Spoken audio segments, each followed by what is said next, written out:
মুসলিম প্রধান দেশের নাগরিকদের যুক্তরাষ্ট্রে প্রবেশ ফের নিষেধাজ্ঞা। তাহলে কি মুসলিম দেশের নাগরিকরা আর আমেরিকা যেতে পারবে না? যুক্তরাষ্ট্রের প্রেসিডেন্ট হিসেবে ২০ জানুয়ারি শপথের দিন ট্রাম্প শতাধিক নির্বাহী আদেশে সই করে ঝড় তোলেন। বার্তা সংস্থা রয়টার্সের প্রতিবেদনে বলা হয়েছে, ট্রাম্পের স্বাক্ষরিত একটি নির্বাহী আদেশের উপর ভিত্তি করে মুসলিম প্রধান বা আরব দেশগুলোর ভ্রমণকারীদের ওপর নিষেধাজ্ঞা পুনর্বহালের আশঙ্কা করা যাচ্ছে। রয়টার্স বলছে, ট্রাম্পের ওই স্বাক্ষরিক নির্বাহী আদেশে এমন আশঙ্কা প্রকাশ করেছে দেশটির নাগরিক অধিকার গোষ্ঠীগুলো। ২৫০টিরও বেশি ডিজাইন অপশন নিয়ে ওয়ালটন স্মার্ট ফ্রিজ, বোঝে আপনার প্রয়োজন।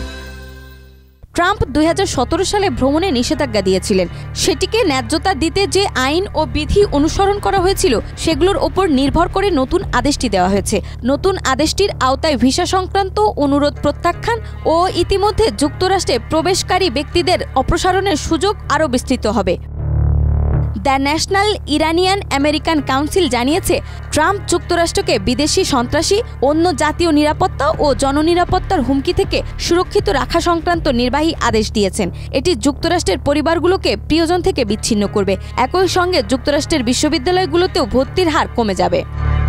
২০১৭ সালে প্রথম মেয়াদে ক্ষমতায় আসার পর ট্রাম্প ৭টি মুসলিম সংখ্যাগরিষ্ঠ দেশের ভ্রমণকারীদের ওপর নিষেধাজ্ঞা দিয়েছিলেন। তবে নতুন আদেশে বলা হয়েছে, যেসব মানুষ যুক্তরাষ্ট্রের নাগরিক, সাংস্কৃতিক, সরকার প্রতিষ্ঠান বা প্রতিষ্ঠাকালীন নীতির প্রতি শত্রুতাপূর্ণ মনোভাব পোষণ করবে তাদের ভিসা বা যুক্তরাষ্ট্রে প্রবেশে বাধা দেওয়া হবে।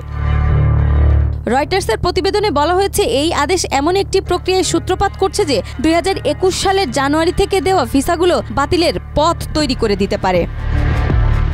নাজমা, মাই টিভি।